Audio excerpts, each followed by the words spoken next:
Russian troops continue to amass weapons and ammunition to reinforce the Sumy and Kharkiv directions. Agents of the partisan movement Atesh have identified the logistics route for delivering weapons and ammunition from the Volgograd region to the Sever group. The military cargo was transported by rail, then distributed among trucks and sent further along the route. The underground operatives recorded the coordinates of the convoys and passed the information to the Ukrainian Defence Forces. Today, the enemy is also trying to create flashpoints in our border zone. Accordingly, we're talking about the Sumy region, we're talking about the Kharkiv region, and the examples we can give where Russian assault groups tried to cross the state border. We are indeed seeing active combat operations today on two Slobozhanщina fronts. And accordingly, these are attempts to divert our resources, our forces, from those priority directions where the enemy is attacking very actively. The Ukrainian Defence Forces continue clearing operations in Kupiansk, Harkiv region, in particular the servicemen. The reconnaissance strike group of the 4th Battalion of the Kartia Brigade is searching for remnants of Russian occupation forces hiding in the city.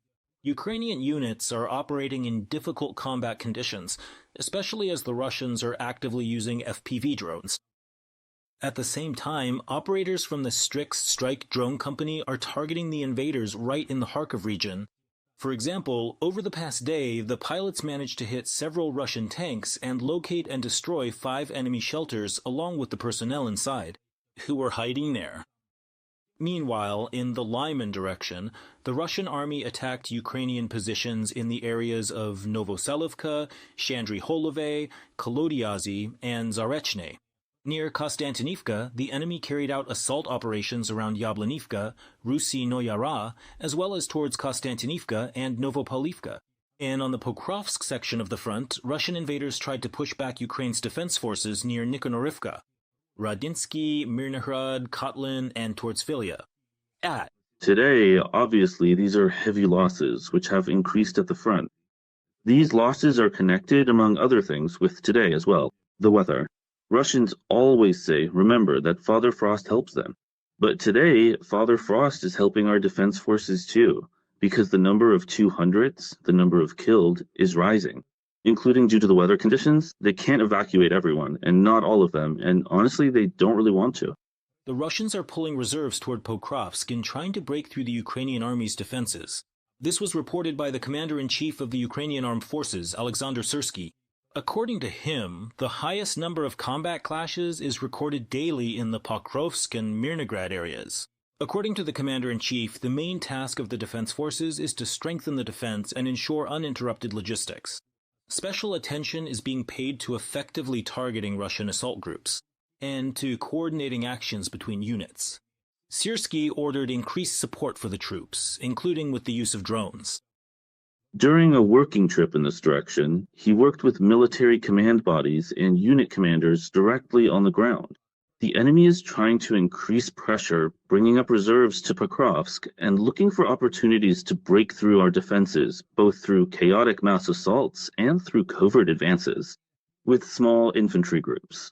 In such conditions, organizing the defense requires complete awareness, flexible decisions, and precise calculations. Alexander Syrsky, Commander-in-Chief of the Armed Forces of Ukraine, Facebook. At the same time, soldiers of the 7th Air Assault Corps of the Armed Forces of Ukraine note that the invaders are trying to break into Pokrovsk from the north, into the part of the city that is under the control of the Ukrainian Defence Forces. Since the beginning of December, during active assaults, the Russian reserves, specifically the 76th Pskov Air Assault Division, have suffered significant losses. In just the past few days alone, soldiers of the 7th Air Assault Brigade have eliminated nearly 400 Russians. About 100 vehicles, several dozen cannons and self-propelled artillery units, as well as 1,500 strike drones. And last year, the SBU Alpha Special Forces destroyed Russian air defense assets worth about $4 billion. Long-range strikes have dealt serious damage to key elements of the Russian Army's air defense system. Buk, Panzer, and Tor surface-to-air missile systems have been destroyed. In addition, radar stations and targeting equipment have been seriously damaged. The security service is convinced that this has cleared corridors through the enemy's layered air defense for further strikes. And in the past 24 hours, Ukraine's defense forces have eliminated another 1,020 Russian occupiers. Thus, the total combat losses of the Russian army in Ukraine have already exceeded 1,227,000 personnel. In addition, 2 tanks, 3 armored vehicles, 39 artillery pieces, a multiple launch rocket system, and more than 170 units of Russian vehicles and special equipment have been destroyed. Every voice matters. Join our community, support independent journalism, and help us bring you the truth from Ukraine. Become a member of Ukraine Today. Join us now. And now joining our broadcast is Pavlo Lakichuk, Head of Military Programs at the Center for Global Studies, Strategy 21. Pavlo, good afternoon. We're glad to welcome you live on Freedom TV channel. Glory to Ukraine. Likewise, glory to the heroes. Good afternoon. Pavlo, let's try to figure out the tactics that the Russian occupiers will use next. So last night, the Russian Terrorist Federation carried out another massive air attack, launching hundreds of strike drones and various types of missiles at Ukraine. Do you think that everything the Russians are doing is solely to undermine and harm all the peaceful efforts of the United States, Ukraine, and European countries? What else do you think they might come up this? I don't think the goal of the Russian aggressors is to undermine the peace process. They use the negotiation process as a way to ensure against Ukraine's capitulation, and all other actions, including those in Ukraine, are subordinated to this so-called achievement of the goals of the special military operation.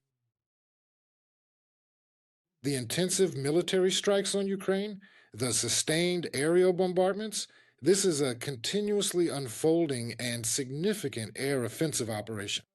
Its goal is, in an attempt to forcefully compel Ukraine's rear to surrender and capitulate, while the front line is still holding its ground. The front. Despite all the problems we have, and all the advantages the enemy has because of this, the front is holding. I can't vouch for the accuracy, but at least according to the so-called Z supporters, they say that Putin, who had set the goal of capturing all of Donbass by the end of 2025, has postponed this deadline to April 2026. Why? Because within the deadline, they can't accomplish the objectives.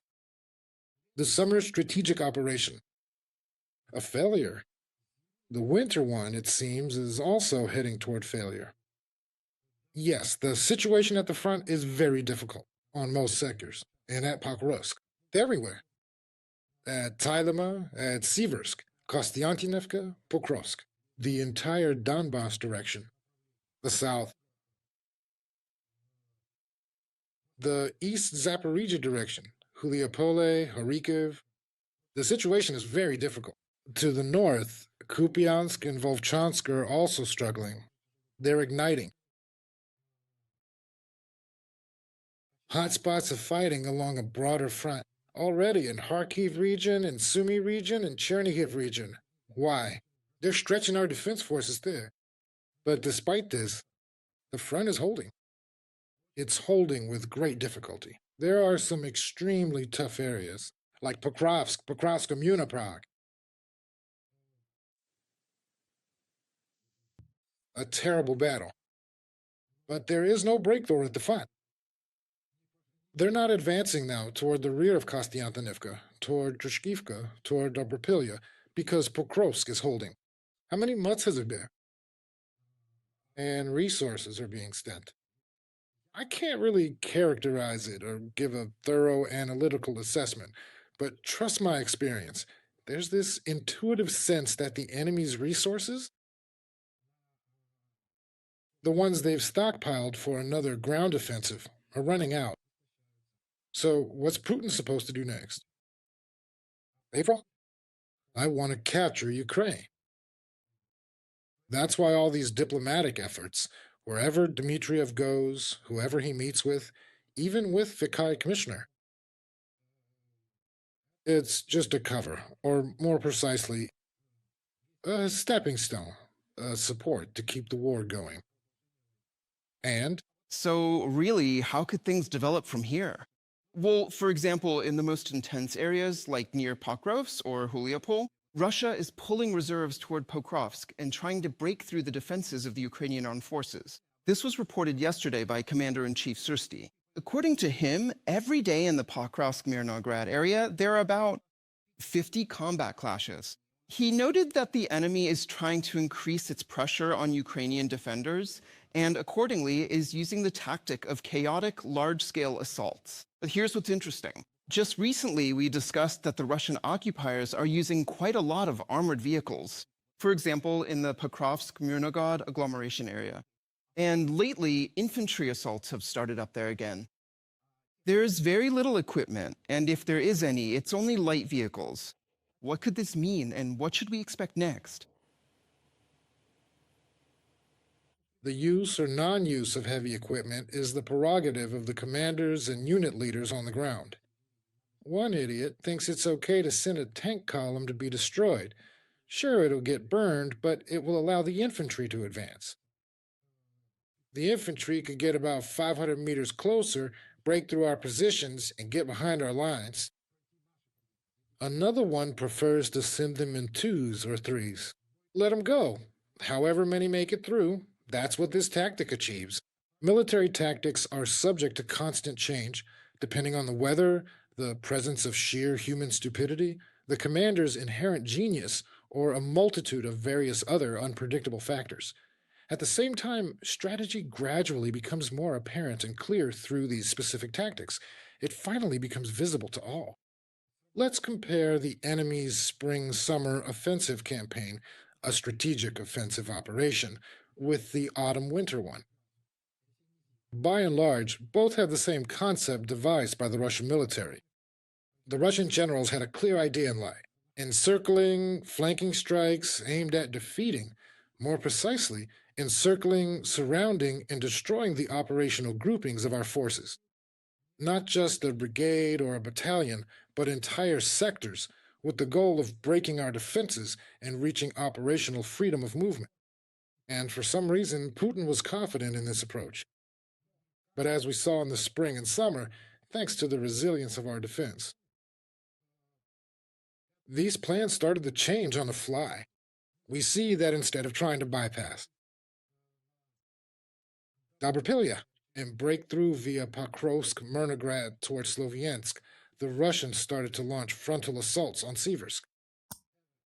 They captured Siversk, we lost, an important defensive stronghold.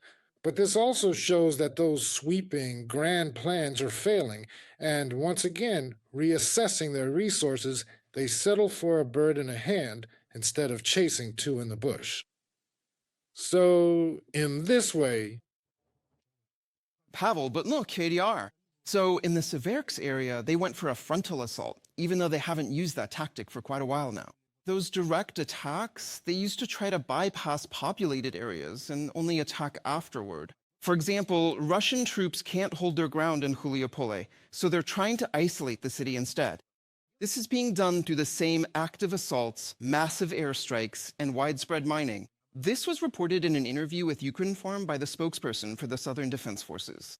Vladislav Voldesher, according to him, the settlement is now something like a large gray zone. There are positions of the Ukrainian Defence Forces on the outskirts. Voloshin emphasized that fighting between assault groups is constantly ongoing in the city center.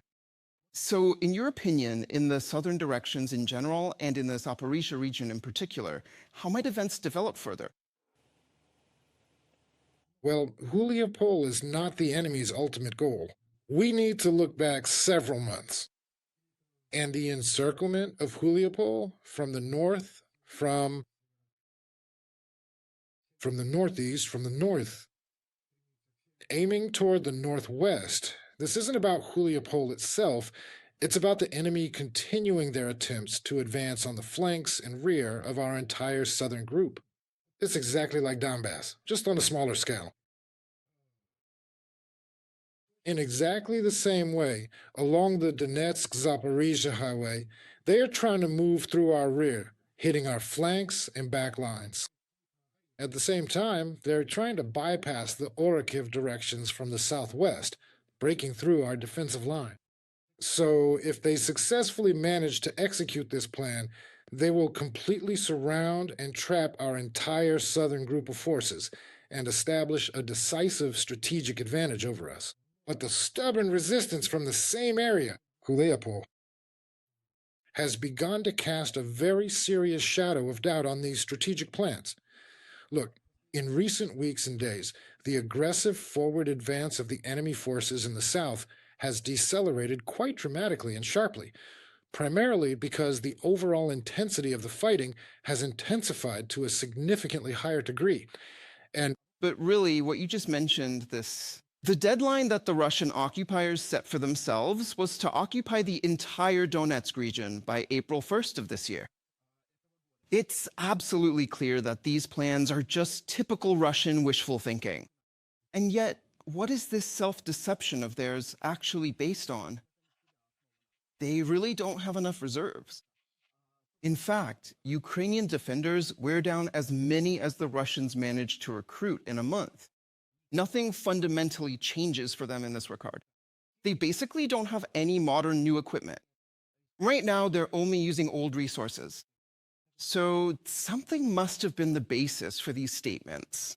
Well, it's not just another round of Kuzylev's assurances that it's almost done. And for the millionth time, he'll take Kupiansk. Gerasimov's, Zynek's, Zavlev's, Gerasimov's. Gerasimov, obviously, and other generals are convincing the Kremlin dictator that their plans are achievable. Today is the day of remembrance for the cyborgs, the defenders of Donetsk Airport. So after the defense of Donetsk Airport, even when our units withdrew from DAP in 2015, from 2015 until the end of 2016, this direction, literally right behind the DAP fence, was held for a year and a half. The enemy was breaking through in the south, taking Mariupol, Kakhovka, Kherson. In the north, towards Bryansk, towards Kharkiv, moving on Sumy and Chernihiv. This defensive line held. Why? Because these were prepared positions? I would even say sanctified positions. That's why the defense forces can hold their ground in certain areas. At the same time, Russian generals are presenting Putin with a completely different picture. I won't get into all the intricate and complex details of exactly how they manipulate and distort the geographical data on the map with these so-called kilometers and tiny settlements. But obviously, Vladimir Putin, acting in his capacity as a seasoned security officer with a formal military education, fully understands and recognizes that. With certain efforts, a turning point at the front is possible. And even at the last